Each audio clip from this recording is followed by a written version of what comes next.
Mesdames, Messieurs, bonjour et merci de nous renouveler votre fidélité. Votre émission, Le Grand Jury, reçoit ce dimanche Monsieur Kémy Séba. Bonjour. Bonjour, mon très cher frère. On vous présente comme un activiste politique. Cela vous convient ?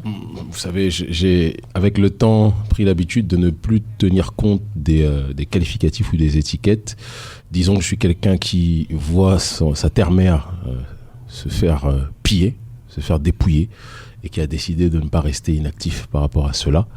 Certains vont qualifier ça d'activisme. J'ai même pris la peine parfois d'utiliser ce concept-là qui ne me dérange absolument pas. Politique, parce que politique, étymologiquement parlant, ça vient de politeia, participation à la vie de la cité. Et donc à partir du moment où on participe à la vie de la cité, on est politique. Et panafricaniste, parce que c'est ma raison de vivre, c'est ma raison d'être. À l'état civil Stélio Capo Chichi, vous avez fait l'actualité ces derniers jours en brûlant un billet de 5000 francs CFA. Ce billet que vous avez brûlé, pourquoi vous ne l'avez pas embrassé ? Embrasser. J'ai préféré l'embraser que l'embrasser, pour la simple et unique raison que ce billet, le symbole, et ça a été compris par des centaines de milliers d'Africains, je pense, ce symbole d'un pillage qui ne dit pas son nom, d'un viol économique qui ne dit pas son nom, d'un processus de spoliation structuré qui a été instauré et installé depuis les années 40 à l'époque de la colonisation. Et quand bien même la colonisation a changé de décor, on dit toujours que le contenu du scénario reste le même, seul le décor change. On est passé de la colonisation à la néocolonisation. Mais il n'en demeure pas moins que ce mécanisme de prédation économique, lui, a continué à prospérer. Pour vous, tout le mal, c'est le franc CFA ? Non, absolument pas. Ah oui, ce serait, ça serait être de courte vue. Ça serait être réducteur et ne pas me lire ma pensée. Moi, je parle du principe. D'ailleurs, généralement, les gens ne veulent pas tendre l'oreille quand on parle des critiques endogènes. Moi, je dis aussi que l'un des premiers problèmes qui existent dans nos pays, c'est la malgouvernance. Moi, je n'ai pas attendu 2017 pour le dire, je l'ai toujours dit, mais c'est combiné avec un certain nombre de problématiques. Le franc CFA est un symbole qui, à la fois, permet de s'attaquer à la malgouvernance de nos élites et à la fois à la spoliation des forces exogènes que je n'ai pas besoin de citer puisque je pense que la plupart d'entre nous les connaissons. Quelles sont ces forces exogènes ? Ces forces exogènes, ça commence par le Quai d'Orsay, ça commence par les autorités françaises qui, il y a quelques jours, là on est dimanche aujourd'hui, il y a quelques jours, Alassane Ouattara, peu de temps après ma libération et l'ampleur qu'a pris cette problématique de contestation du franc CFA, Alassane Ouattara est venu voir... Le président ivoirien. Voilà, le président ivoirien Alassane Ouattara est venu voir tel un ministre. Étymologiquement parlant, en latin, ministre vient de ministère, qui signifie serviteur. Donc il est venu en tant que ministère, serviteur, à mes yeux, c'est mon constat de la France-Afrique, voir Emmanuel Macron et lui dire que, contrairement à ce que disent les jeunes Africains, un certain nombre de jeunes Africains qui commencent à être très nombreux, nous pensons que le franc CFA est une très bonne monnaie et nous voudrions d'ailleurs l'étendre à toute la CEDEAO, sous-entendant qu'il veut donc l'étendre même aux pays anglophones, Nigeria, Ghana. C'est-à-dire que ce degré de cécité qui existe, d'accord, au sein de certaines élites africaines, commence à poser sérieusement problème. Il n'est pas le seul à l'avoir dit. Le président du Sénégal, Macky Sall, a dit qu'il est ouvert au débat, mais qu'il considérait que le CFA était une bonne monnaie. C'est vrai, il y a Idriss Déby du Tchad qui trouve aujourd'hui beaucoup de vices au franc CFA. Vous savez, durant l'esclavage, mon très cher grand frère pour lequel j'ai beaucoup de respect, il y avait des gens qui disaient qu'il y avait des avantages à l'esclavage. Il y a des gens qui disaient que quand on était sur la plantation, on avait à manger matin, midi et soir. Et que si on quittait la plantation, on n'était pas sûr de trouver un repas. Je ne suis pas sûr que parce qu'on trouve du bien dans le mal, cela signifie que le mal est bien. Moi, je pars du principe qu'il faut qu'on soit dans une dynamique d'éthique, dans une démarche de souveraineté. On ne peut pas parler d'autodétermination et être déterminé économiquement parlant par autrui. C'est ça la seule démarche. Que Macky Sall le dise aussi, c'est un fait. Macky Sall défend le franc CFA et quel que soit le respect qu'on peut avoir pour les institutions africaines, la liberté de penser nous engage aussi et nous pousse à dire, si nous sommes des hommes et des femmes dotés de raison, que Macky Sall est en train de trahir l'histoire et de trahir sa mission en agissant de cette façon. Parce qu'il n'est pas d'accord avec vous ? Non, c'est pas une question de pas être d'accord avec moi. Je ne suis rien. Je ne suis qu'une poussière que apparemment un certain nombre de jeunes Africains, par centaines de milliers, commencent à beaucoup écouter depuis un certain nombre d'années. Mais ce n'est pas mon choix. Je ne suis pas un leader. Je ne suis pas un guide. Je ne suis pas un modèle. Je ne suis pas une icône ou quoi que ce soit. Si maintenant le peuple et une bonne partie du peuple se reconnaît dans les propos que nous tenons, c'est parce qu'aujourd'hui, cela fait écho avec la douleur de tout un continent, à mon sens. De jeunes Africains qui ont réagi à travers les réseaux sociaux me font remarquer que vous vous êtes né à Strasbourg, en France, le 9 décembre 1981. Vous êtes originaire du Bénin, mais il y a cette question de Pa Ousmane Cissé qui dit mais qu'est-ce que Kémy Séba pense aussi de sa nationalité française? Est-il prêt à brûler symboliquement son passeport français pour se libérer totalement? Et il n'est pas le seul. Ismaël Boye dit j'aimerais que vous demandiez à votre invité comment peut-il jouir d'une nationalité française et être contre la politique française envers l'Afrique. Alors je vais leur demander, je vais leur retourner, j'adore cette question, elle est quasi jouissive pour moi, mais j'espère qu'ils seront prêts à écouter ma réponse. J'espère qu'ils seront prêts à écouter ma réponse. Eux qui sont sénégalais, quand ils critiquent le gouvernement de Macky Sall, cela signifie qu'ils doivent abandonner la nationalité sénégalaise? Je vous pose une question de fond. Est-ce que pour condamner un système qu'on estime être injuste, inégalitaire, parfois raciste sur certains points, cela veut dire qu'on doit abandonner la nationalité du pays dans lequel on est né? Mais restons dans les symboles, parce que vous avez dit lors de votre procès si je puis que votre acte était un acte symbolique en brûlant ce billet de 5 000 francs. Est-ce qu'il ne serait pas également symbolique de brûler votre passeport français? Est-ce que je peux terminer mon propos? Oui, sinon vous aurez, parce que mon propos est très clair, mais il faut que vous nous laissiez terminer. En vous disant qu'il faut que les gens soient cohérents. Depuis quand, pour condamner un système, il faut brûler un papier qui a un laissez-passer? Je rappelle que je suis né en France. J'ai acquis la double nationalité après moult difficultés au Bénin, parce que toute personne qui sait qu'elle est née dans la diaspora sait à quel point il est difficile d'acquérir la double nationalité. Et vous êtes à l'aise avec cette double nationalité? Laissez-moi terminer. Ces gens-là qui vous parlent de passeport français ne vous parlent jamais de la double nationalité que j'ai acquis après les efforts, que je suis rentré en Afrique, bien que je remonte régulièrement faire des conférences en France ou ailleurs, d'accord, que je suis rentré en Afrique par choix, contrairement à certaines inepties qui étaient racontées de gens qui disaient que je ne pouvais plus être en France alors que j'y suis tous les 2 mois ou tous les 3 mois pour voir mes sympathisants, pour voir des membres de ma famille qui y sont encore. Mais non, la question qu'il faut se poser, ces gens-là, bizarrement, ils n'ont pas condamné Frantz Fanon, quand Frantz Fanon luttait aux côtés du FLN contre l'impérialisme français. Ils n'ont pas demandé à Frantz Fanon de brûler son passeport français. Quelle est cette histoire de vouloir faire croire que pour être panafricaniste, il faudrait ne pas être né en France? Je suis né en France. Moi, j'ai jamais dit que j'étais sénégalais, mais je suis né en France. Vous assumez votre nationalité française. Non, qu'on soit clair. Oui. Je suis un panafricaniste, un afrodescendant, né en France. Oui. Je n'ai jamais cherché à jouer le sénégalais, je ne le serai pas et je ne cherche pas à l'être. Je suis un afro-descendant. Très bien. Mes parents, par le biais du pillage économique, se sont retrouvés comme beaucoup d'Africains qui ont émigré en Occident. Si nos matières premières n'étaient pas pillées, bon nombre d'Africains ne fuiraient pas ce continent. Il se trouve que je suis né à Strasbourg. Dieu sait que j'aurais voulu naître ailleurs. C'est pour ça que je suis rentré sur le continent. Mais qu'on soit très clair, la carte d'identité française, je ne l'ai pas renouvelée depuis un certain nombre d'années. Parce que l'identité, pour moi, c'est quelque chose d'important. Le passeport, étymologiquement parlant, si vous voulez qu'on parle très clairement, le passeport, ça vous permet de passer les ports. Donc je vais brûler quelque chose qui me permet de passer les ports pour parler à la diaspora sous prétexte que certains ignorants qui ne sont pas capables de demander à Frantz Fanon de brûler son passeport vont dire à Kémy Séba, tu es né en France, si tu es africain, brûle ton passeport. C'est un débat inepte. À l'époque, juste pour terminer, grand frère, à l'époque où j'étais en Occident, certains disent, si tu es un vrai Africain, rentre en Afrique. Je suis rentré depuis 6 ans, ils se taisent tous parce que j'ai réussi à toucher une masse africaine que ces gens-là qui sont parfois sur le continent ne touchent pas. Maintenant, ils nous disent, Kémy Séba, brûle ton passeport. Alors que je n'ai plus renouvelé ma carte d'identité depuis un certain nombre d'années, que même l'ambassade de France, à l'époque où j'étais directeur d'Afrique Média au Tchad, m'avait demandé si je comptais la renouveler. J'ai dit que renouveler la carte d'identité française ne m'intéresse pas.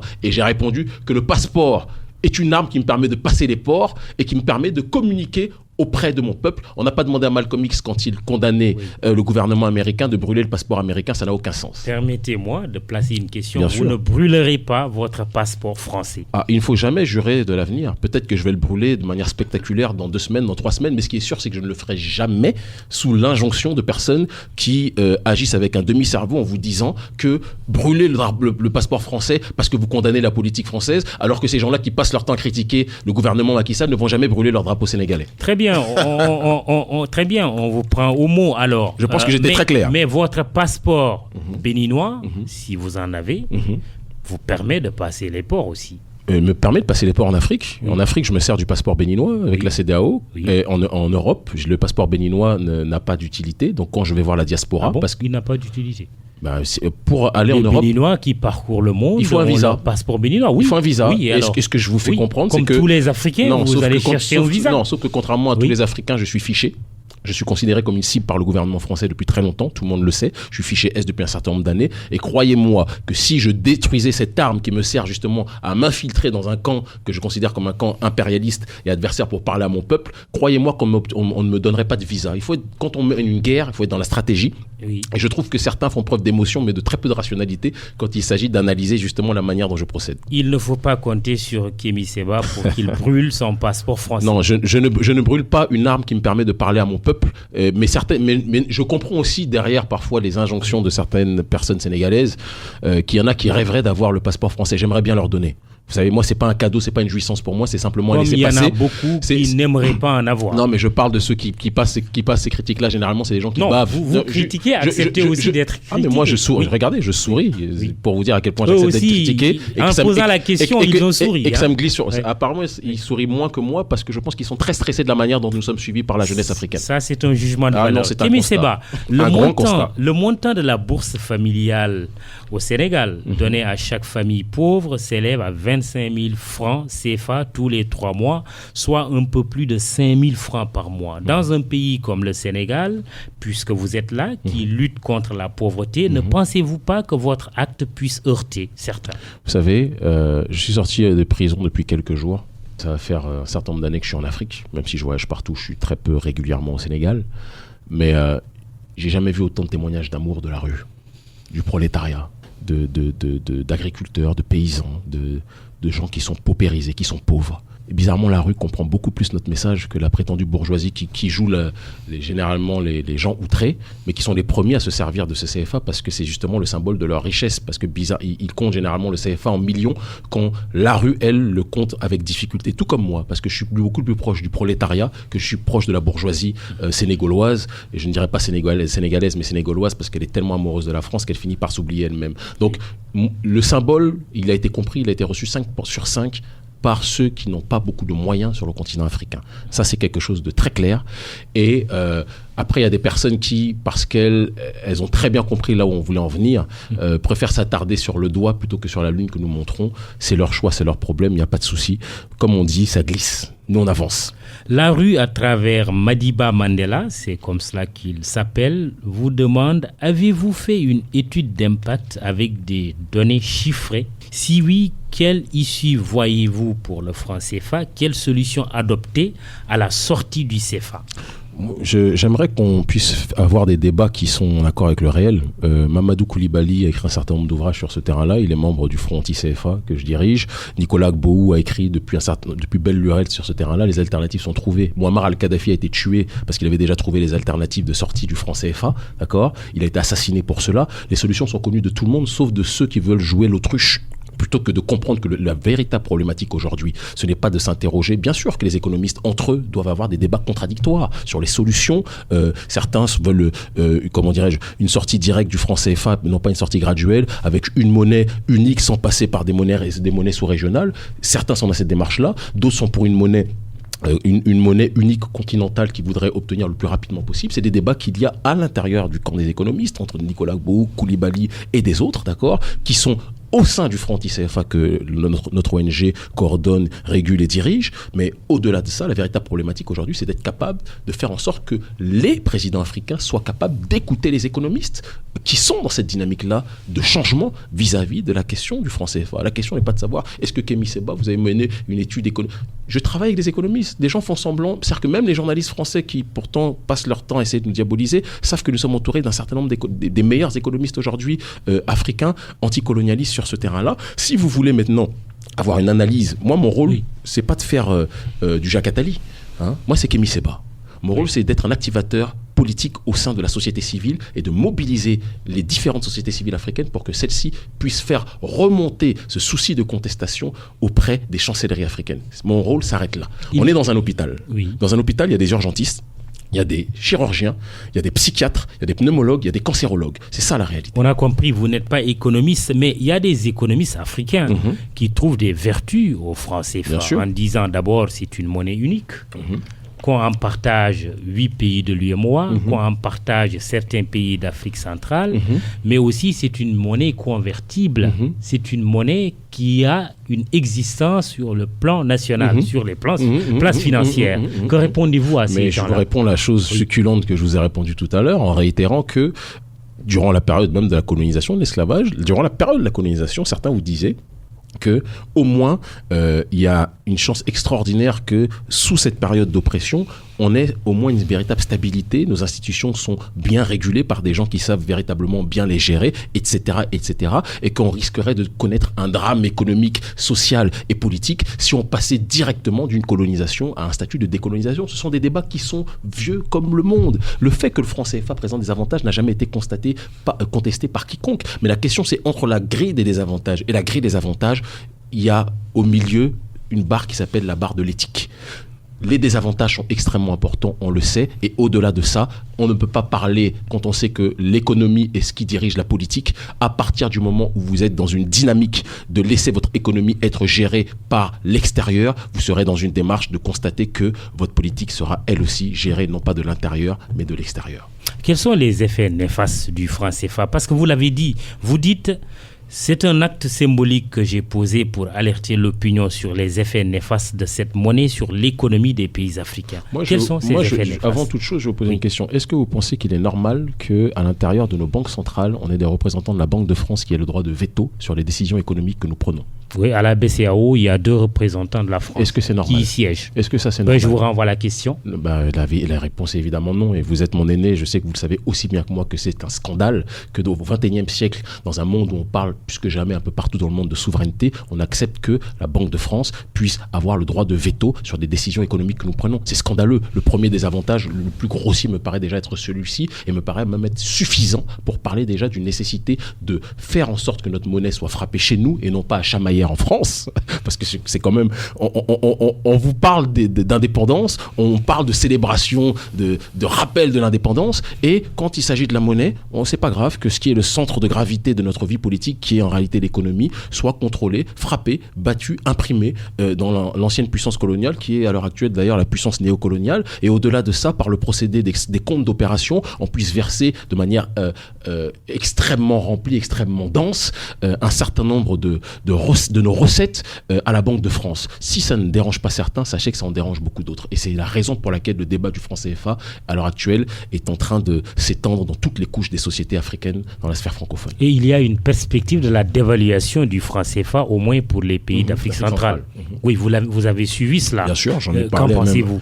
Écoutez, à partir du moment où vous acceptez que votre monnaie soit là encore une fois gérée par l'extérieur, vous acceptez que ce dernier fasse du yo-yo avec vous, puisse vous surévaluer ou vous dévaluer en fonction de sa réalité, en fonction de sa constatation, en fonction de son appréciation et aussi en fonction peut-être de la bonne ou mauvaise gouvernance de nos dirigeants, parce qu'il y a aussi ça qui certainement joue aussi. Donc moi je dis et je répète que la solution principal pour que l'on puisse sortir déjà de cet enclos monétaire colonial, c'est qu'on soit capable de frapper, de battre notre monnaie comme toutes les nations. J'ai fait le tour du monde ces dernières années, j'ai dû faire peut-être 60 pays, je n'en sais rien. J'étais en Amérique du Sud, j'étais au Moyen-Orient, j'étais en Asie, j'étais en Afrique. Partout où je vais, le bon nombre de nations qui s'en sortent sont des nations qui ont leur propre monnaie. Tout comme, faisons un peu de fiction, aujourd'hui, ces pays qui utilisent le CFA décident de battre monnaie, de quitter la zone franc. Je vous donne quelques exemples. Le Nigeria, qui est quasiment la première puissance africaine aujourd'hui, a son Naira. La Mauritanie, non loin là du Sénégal, a son Ouguiya. La Gambie a son Dalasi. Est-ce que ces pays se portent mieux?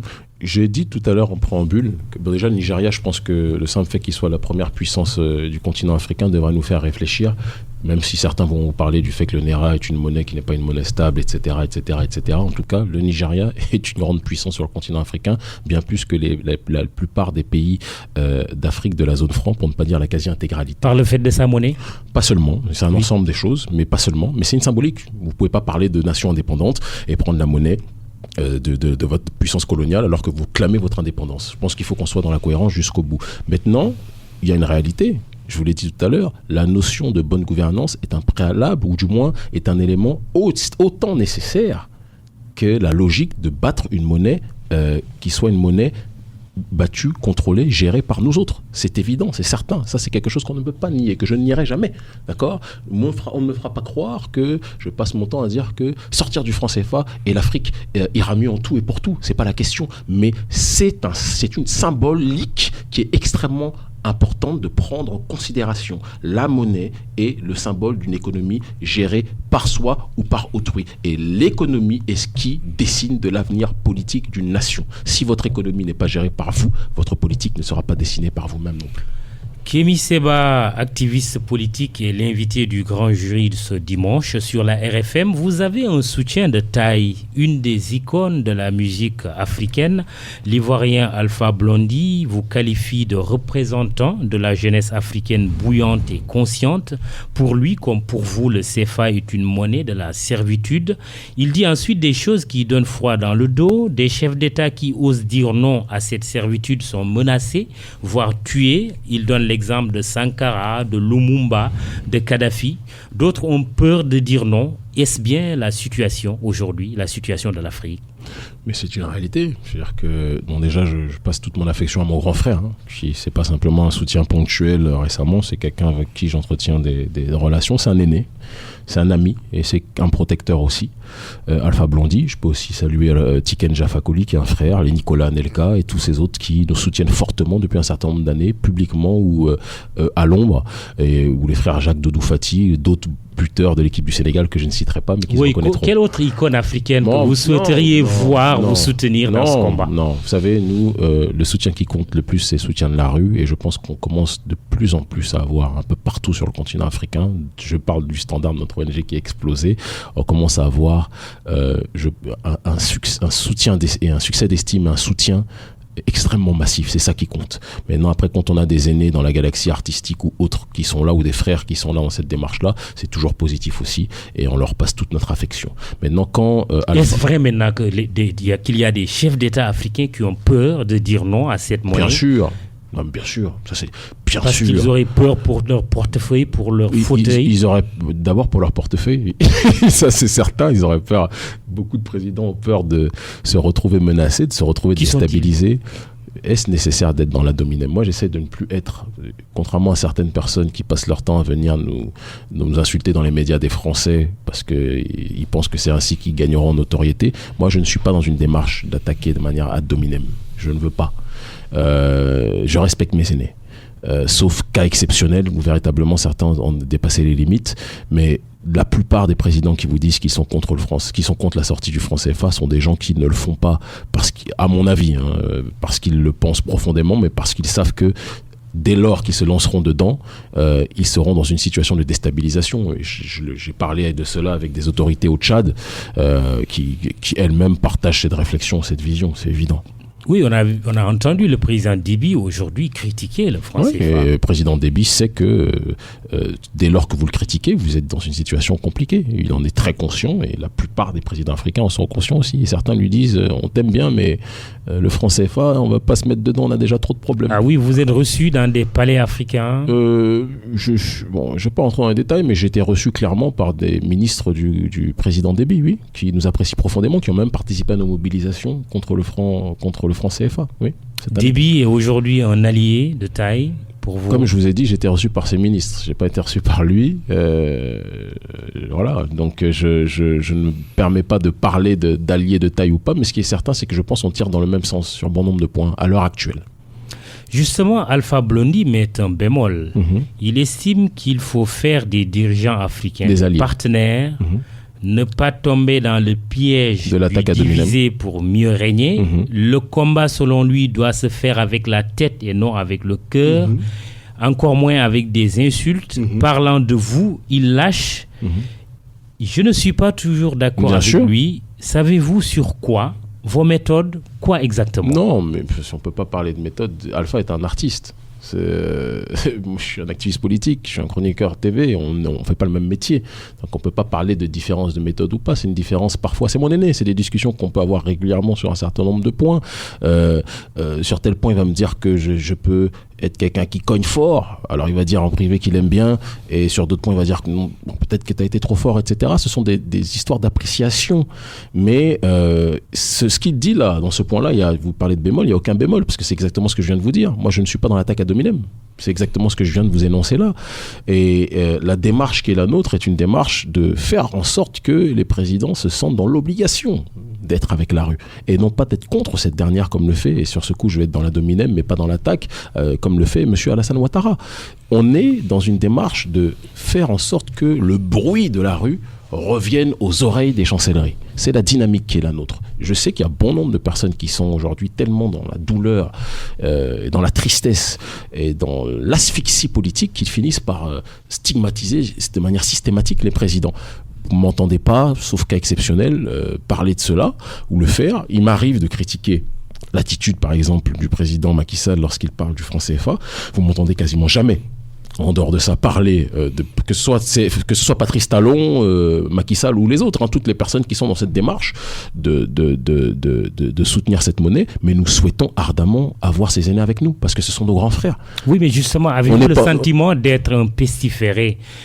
Est-ce que vous avez cherché à rencontrer ces présidents africains? Je vais vous surprendre en vous disant, on a été quand même reçu par l'ancien président de l'Assemblée nationale du Burkina Faso qui est mort là récemment, Salif Diallo. On a été reçu par lui plus d'une heure dans son palais, hein, d'accord, au siège de l'Assemblée nationale. On a été reçu par des ministres tchadiens régaliens qui considèrent que notre combat est un combat d'une extrême noblesse.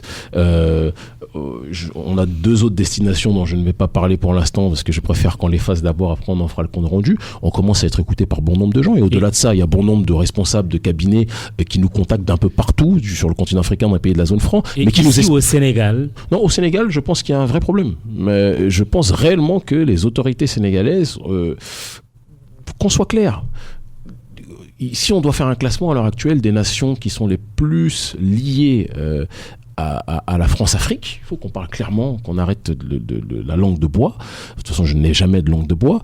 La Côte d'Ivoire est dans la Ligue des Champions. Je dirais que c'est le Real de Madrid de la France-Afrique à l'heure actuelle. Mais malheureusement, le gouvernement sénégalais, à l'heure actuelle, est dans une démarche d'être trop, à mon sens, c'est mon regard, hein, c'est le regard de bon nombre d'Africains, est trop dans la soumission politique. Alors que Macky Sall est quelqu'un de brillant. Macky Sall est quelqu'un qui peut faire de grandes choses. Macky Sall est quelqu'un qui a le potentiel pour remettre les pendules à l'heure. Moi, je n'oublierai jamais quand Macky Sall, lorsqu'il y a eu les caricatures de Charlie Hebdo, s'est rebiffé et a rappelé qu'il y a des choses qui ne peuvent pas être acceptables et acceptées.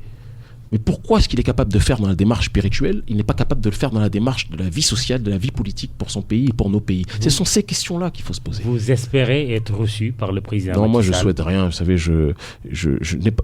Je préfère même qu'il reçoive les économistes du Front ICFA s'il veut, parce que moi je suis très controversé, je dérange beaucoup de personnes qui l'apprécient, notamment à l'Élysée, donc je peux comprendre qu'il soit difficile pour lui de nous rejoindre ou de me recevoir, c'est pas un problème, mais dans ce cas qu'il reçoive des économistes comme Koukou Boubko, comme Mamadou Koulibaly ou autres qui ont justement la réflexion nécessaire, ou même comme Felwine Sarr, avec lequel j'ai de nombreux désaccords, d'accord, c'est pas le problème, mais qui reste un frère. Moi je l'attaquerai jamais dans les médias français, où j'aurai pas de bémol vis-à-vis de lui comme il peut le faire parfois dans certains médias, ce que je trouve un peu étrange comme procédé. Mais quelqu'un comme Felwine Sarr, que Macky Sall reçoive ce dernier, qu'il reçoive tous les économistes qui sont dans cette démarche de dire il y a les alternatives pour la sortie du franc CFA. Le problème n'est pas Kémy Séba. Je suis un détail de l'histoire. Je suis peut-être un catalyseur au sein des sociétés civiles, mais je ne cherche aucune reconnaissance, je ne cherche aucun poste, je ne cherche pas de salaire de ces gens. Alors, après votre relax prononcé par le tribunal dakarois, vous comptez lancer une nouvelle action d'envergure dans les prochains jours. Vous êtes très au courant. Les pays de la zone franc pour plus d'impact dans votre combat que vous qualifiez de guerre contre l'impérialisme.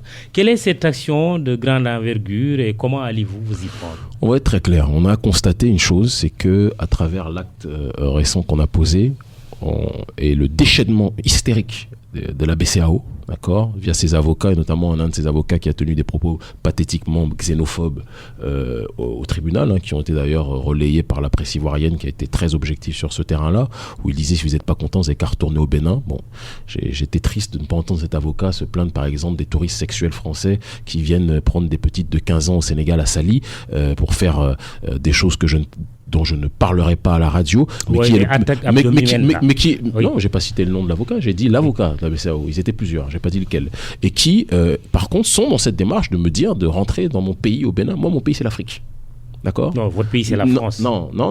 Vous avez Non, un passeport français. non, mais monsieur, vous savez, c'est comme si vous me dites que parce que vous êtes né en prison, le numéro de matricule dans lequel vous êtes né signifie que cela est votre identité. Je trouve que c'est très réducteur. Non, si vous permettez, grand frère, je trouve que c'est dramatiquement réducteur de dire que parce que quelqu'un est né dans un pays, si je suis né dans une porcherie, ça signifie que je suis un porc. Si je suis né dans un poulailler, ça signifie que je suis un poulet. Je suis un afrodescendant, monsieur. Il y a des afrodescendants par le drame de l'histoire de l'esclavage, de la colonisation, qui sont nés à différents endroits. Vous n'allez pas insulter la mémoire de mes parents parce que je suis né à Strasbourg. Je pense qu'il faut respecter les gens. Il ne faut pas qu'on soit dans... C'est-à-dire que le colon a réussi à dire toi tu seras portugais, toi tu seras français, toi tu seras ceci, toi tu seras cela, etc. Et parce qu'il y a ça, on doit rentrer dans cette démarche-là. Je ne suis pas d'accord avec ça. Je suis né en France, un afrodescendant comme mon frère Nicolas Anelka, comme des tas d'autres. On est des afrodescendandants, mais il ne faut pas qu'on insulte notre africanité. Parce que si je reviens ici, c'est parce que j'aime le continent africain. Et demain, c'est vous tout. pouvez être le président de la France. Je ne chercherai Dans pas, l'absolu, je ne chercherai jamais à l'être de un, parce que Comme Barack Obama a pu être le président des États-Unis. Peut-être que ça c'est votre idole, mais moi en tout cas, moi je ne cherche ni à être président de la France. Je suis un activiste panafricaniste, d'accord. Oui. Et là, je rappelle que le panafricanisme, qu'on a peut-être tendance à l'oublier, est né dans la diaspora. Dites-moi maintenant, Hein, c'est bien de le rappeler. votre action Voilà. d'envergure. Je suis en train de regarder mon staff qui me dit qu'il est beaucoup plus simple de donner rendez-vous à toutes les personnes qui ont Internet sur ma page Facebook Il officielle. ne faut pas que votre staff vous censure. À 18, ah non, personne ne me censure. À 18h, Oui. ce dimanche, d'accord, pour regarder l'action d'envergure que on va annoncer et qui aura lieu le samedi 16 septembre. Vous C'est tout ce que je peux vous allez dire. brûler encore un autre billet. Vous savez, comme je vous disais tout à l'heure, on a constaté qu'il y avait une faille. Le déchaînement de la BCAO face à un simple billet brûlé, qui est un symbole, d'accord, qu'on soit très clair, et l'acquittement que la justice nous a donné en rappelant que brûler des billets est une faute et est puni par la loi, mais brûler un billet n'est pas puni par la loi. Sinon, je ne serais pas libre. Vous allez encore Non, je n'ai pas dit. brûler un Je n'ai autre pas billet. dit. Vous avez présenté vos excuses. Vous voulez non, ça c'est oui non, ça c'est pareil. Vous savez, par la grâce de Dieu, il y avait beaucoup de journalistes et de différentes nationalités au procès, et il y a que les médias pro-gouvernement sénégalais qui ont été sortis, ont inventé qu'on a présenté des excuses. Il ne faut pas raconter, je ne parle pas de vous, grand frère, hein, mais il faut que certains journalistes arrêtent de raconter n'importe quoi. J'ai pas présenté d'excuses, j'ai dit que j'assume et je revendique à 100% l'acte symbolique qui est le mien, et je regrette que les autorités sénégalaises et que les institutions sénégalaises aient cru que je voulais manquer de respect à la loi africaine en faisant cela, parce que je respecte nos institutions et nos juridictions, mais j'ai attaqué un symbole et je ne le regrette pas, c'est ce que j'ai dit. Et si j'ai été relâché, ce n'est pas parce que j'aurais, comme certains journalistes l'ont inventé, j'aurais regretté, mais parce que brûler un billet de manière individuelle n'est pas puni par la loi, comme l'a rappelé l'avocat Maître Koraï Siba.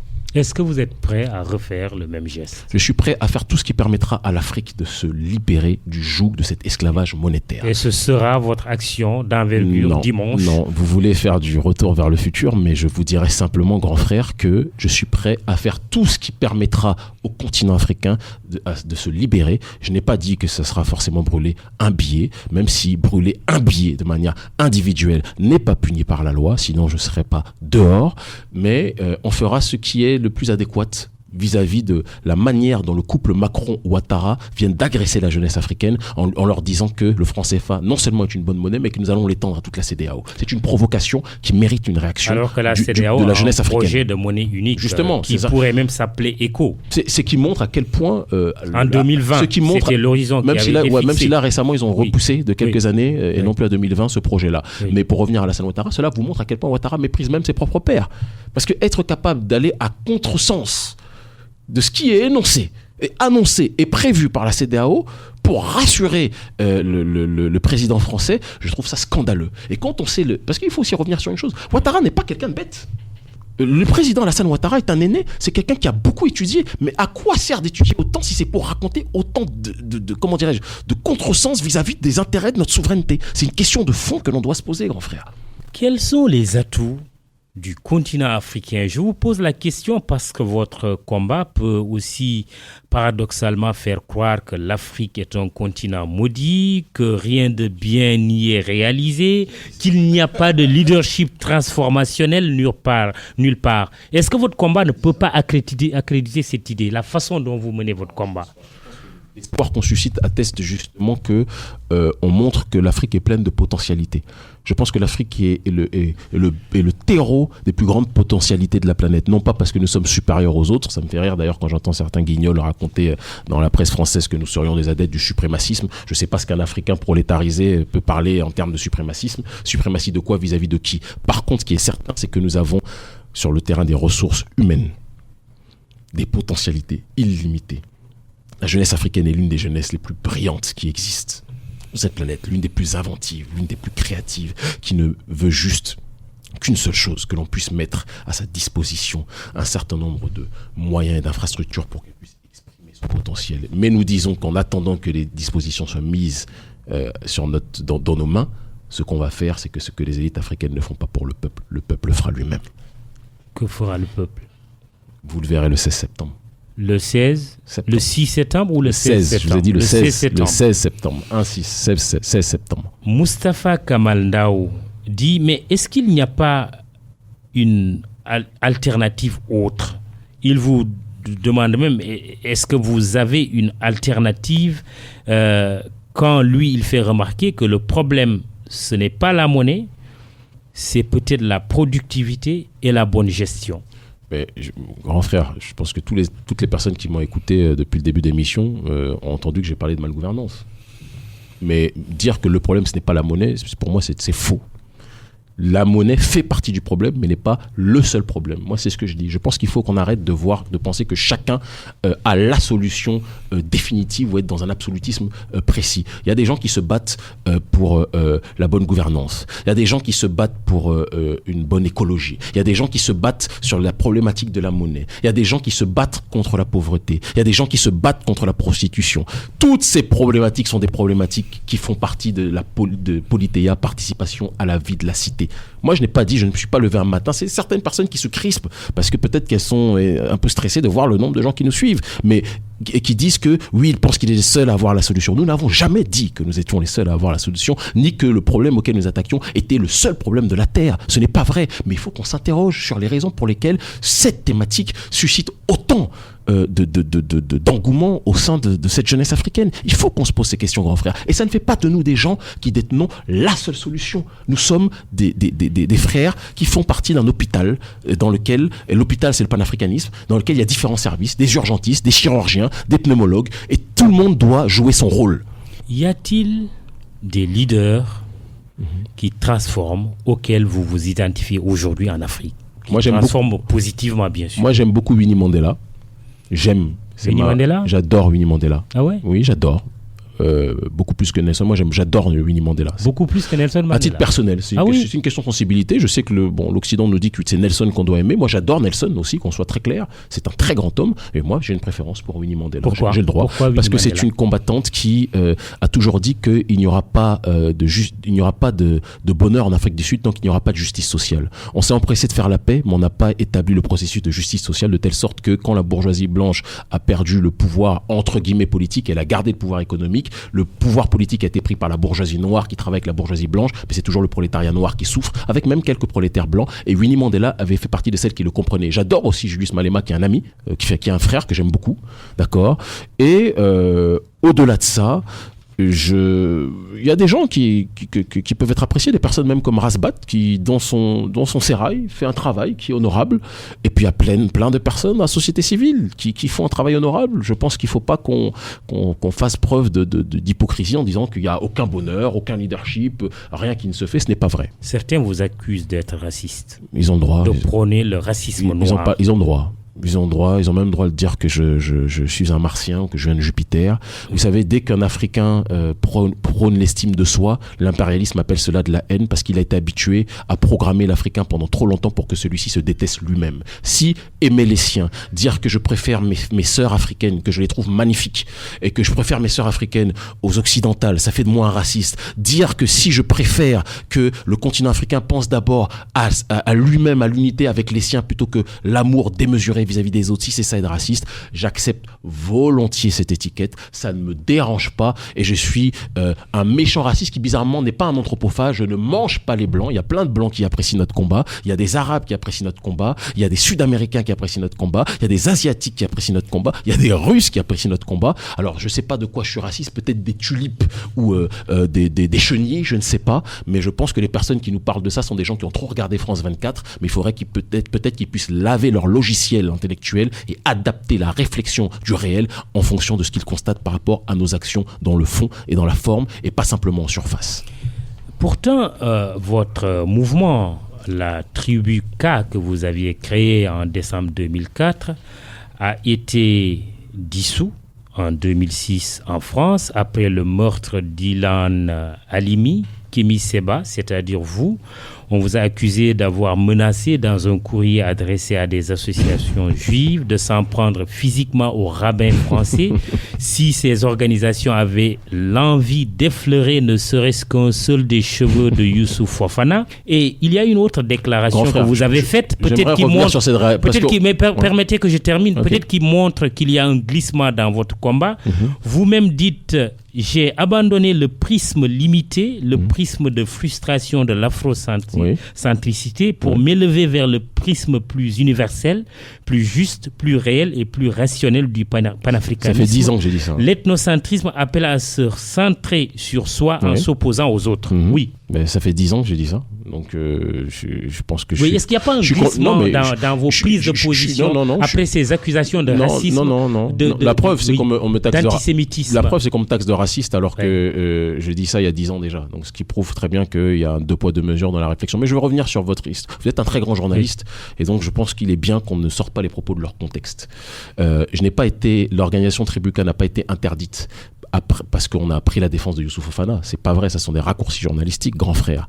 La Tribuka a été interdite par le gouvernement de Nicolas Sarkozy, grand défenseur et ami et amoureux d'Israël, quand nous sommes venus demander des comptes à une milice qui s'appelle la Ligue de défense juive, qui est interdite aux États-Unis, qui est interdite dans la plupart des pays occidentaux. Il me semble que c'était le gouvernement de Dominique de Villepin. C'était sur demande de Nicolas Sarkozy, ministre de l'Intérieur. Et c'était Dominique de Villepin qui était le Premier ministre. Et c'est Nicolas Sarkozy qui a fait la demande, monsieur. Oui. Donc c'est exactement ce que je dis. Et je reviens... mais le gouvernement de Dominique de Villepin, puisqu'il était Premier ministre. Gouvernement du Premier ministre Dominique de Villepin, sur demande de Nicolas Sarkozy. C'est exactement ce que je dis. Donc juste pour terminer le propos...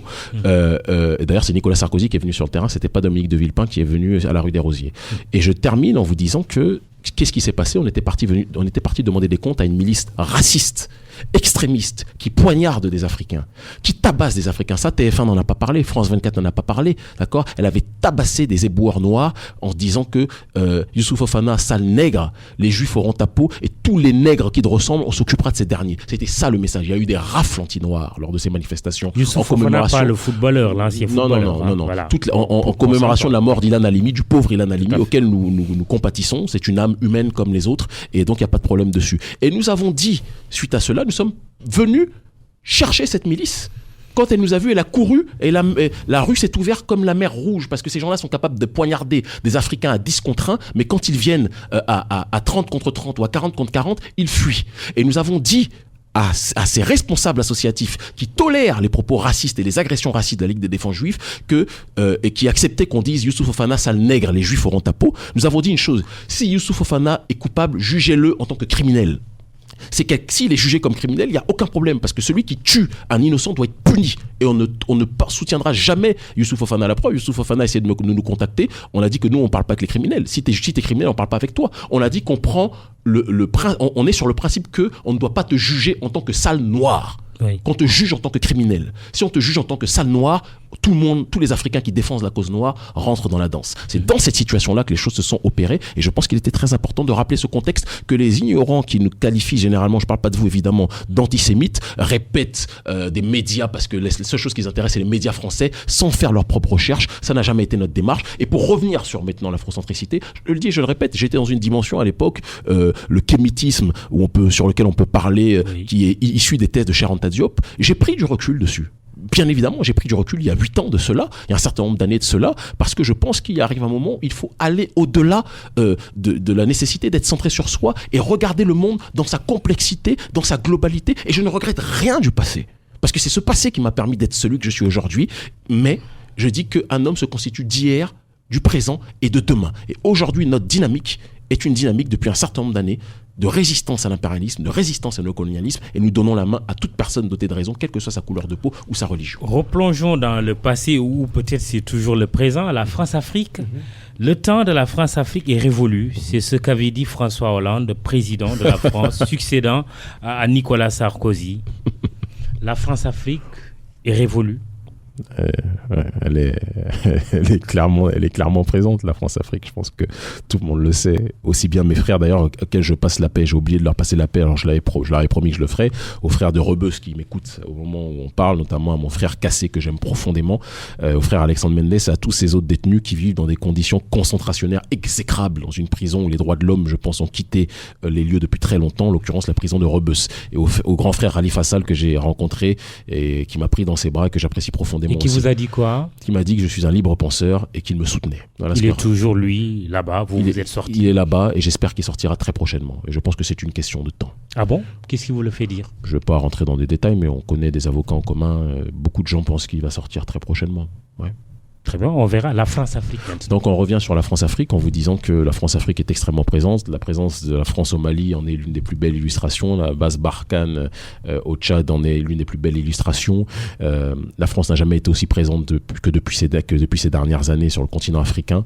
Et elle est dans une dynamique d'occuper militairement pour occuper aussi sur le terrain des ressources minières un certain nombre de nos terrains. Et cela va de la responsabilité de la société civile d'agir en bouclier face à ces gens qui parfois pensent que notre continent est leur terrain de jeu. L'actuel président français Emmanuel Macron vient de créer le Conseil présidentiel pour l'Afrique, CPA. Il a même recruté ou coopté des Africains. Il dit: l'Afrique n'est pas seulement le continent des migrations et des crises, c'est un continent d'avenir. C'est aussi à ce titre que nous ne pouvons pas le laisser seul face à ces défis démographiques, climatiques, politiques. Nos entreprises, nos étudiants, nos chercheurs, nos artistes doivent s'y intéresser. Autre propos, ceux de Nicolas Sarkozy. C'était en 2007, dans son fameux discours de Dakar. Le drame de dans l'Afrique, lequel très peu de personnes se sont levées en direct. Le drame de l'Afrique, c'est que l'homme africain n'est pas assez entré dans l'histoire. Il avait dit également: je suis venu, s'adressant aux jeunes Africains, vous proposer non de ressasser ensemble le passé, mais d'en tirer ensemble les leçons afin de regarder ensemble l'avenir. On voit que le mot avenir revient toujours. Et puis François Hollande, à Dakar également en 2014, qui dit: c'est ici en Afrique que vont se produire les plus grandes évolutions démographiques qu'il va falloir maîtriser, évolution économique, parce que c'est un continent plein de richesses et donc de potentialités de croissance. L'Afrique est non seulement dans l'histoire, mais l'Afrique est aussi une partie de notre avenir. Tous les trois disent l'Afrique c'est l'avenir. Ouais, Est-ce que vous êtes séduit par ces discours? C'est l'avenir de leur compte en banque, parce qu'ils ont besoin de nos ressources naturelles pour pouvoir préexister, évidemment. C'est de la tromperie. C'est l'avenir, et j'espère que la presse qui reprend nos propos dans cette émission retiendra justement ces propos-là que nous énonçons. Quand ils disent que l'Afrique c'est l'avenir, oui, l'Afrique c'est l'avenir de leur compte en banque. C'est ce que l'Élysée voit à travers le continent africain. C'est une réalité. Et je pense qu'il faut qu'on soit capable de parler aujourd'hui un langage clair. Les intérêts de la France sont toujours d'être dans un processus de domination. J'en veux pour preuve, et je reviens encore sur la question du CFA si ça ne vous dérange pas, que l'un des plus grands conseillers de l'Afrique du président Emmanuel Macron, c'est Lionel Zinsou, mon compatriote, franco-béninois comme moi. Qui a été candidat à l'élection présidentielle au Bénin et qui par la suite maintenant est conseiller d'Emmanuel Macron. Comme quoi on peut passer d'un côté à l'autre, il n'y a pas de problème. Et qui énonce, quand je dis il n'y a pas de problème, je me moque de lui évidemment. Et qui est l'un des plus grands défenseurs du franc CFA. C'est l'un des plus grands défenseurs justement de la présence française sur le continent africain. Vous auriez pu être coopté dans le conseil présidentiel pour l'Afrique d'Emmanuel Macron? Non, je ne pense pas qu'il aurait voulu. Et au-delà de ça, pour être beaucoup plus clair et direct, je n'aurais jamais accepté, contrairement à certains d'ailleurs frères qui sont ici au Sénégal, des Sénégalais qui ont accepté d'être dans le conseil d'Emmanuel Macron. C'est leur liberté. Mais tout le monde a le droit de faire. Mais c'est ma liberté aussi de dire que je trouve que c'est gravissime de servir les intérêts du gouvernement français qui est en train d'établir une politique néocoloniale plus que jamais sur notre continent, en une période où nous sommes spoliés comme nous ne l'avons jamais été auparavant. J'ai quand même le droit de dire que je trouve que c'est gravissime, comme ils ont le droit de faire leurs choses. Frantz Fanon disait, militant anti-impérialiste français, bien que né en France, et à qui vous ne reprochez pas justement d'avoir à la fois l'identité algérienne et française, bizarre, deux poids, deux mesures. Frantz Fanon disait qu'il arrive un moment où il faut qu'on prenne nos responsabilités. Chaque génération a, dans une relative opacité, une mission à accomplir. Soit elle l'accomplit, soit elle la trahit. Et je pense qu'il y a certains qui sont en train de trahir leur mission, mais ils sont une minorité par rapport à la société civile qui est en train de grouiller, de grandir et de s'étendre un peu partout sur le continent. L'Afrique, on va bientôt terminer cette émission. Déjà, c'est trop court. Kémy Séba, ça file très vite. Abdoulaye Ndiaye dit, l'unité africaine n'est-elle pas une utopie dans la mesure où le continent est politiquement morcelé avec une absence de démocratie dans certains États? Vous lui dites quoi? Moi, je dis que c'est l'utopie qui est la plus grande des forces transformatrices. Et je reprends sur ce propos fait l'UNSA avec lequel je peux avoir bon nombre de désaccords. Faites attention à l'utopie. L'utopie, je le dis et je le répète, c'est la base du changement.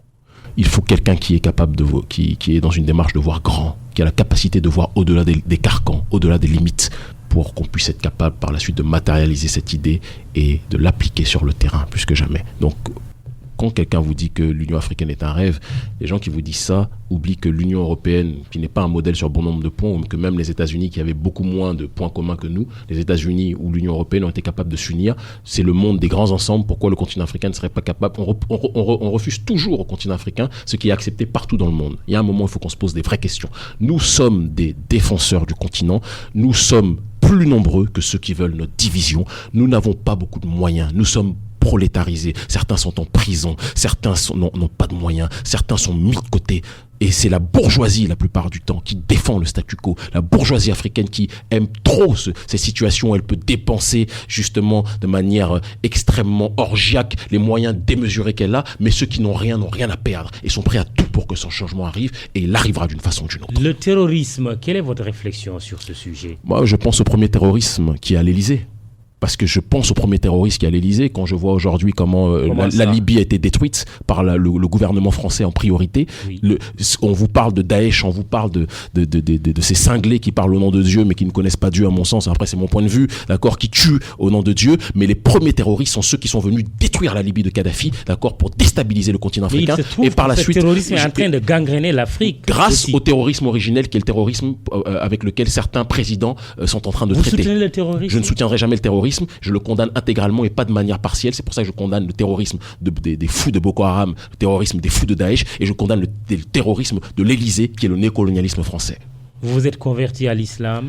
J'ai été dans une démarche beaucoup plus globale et complexe que ça, parce que j'ai étudié l'islam, qui est une religion extrêmement puissante, passionnante.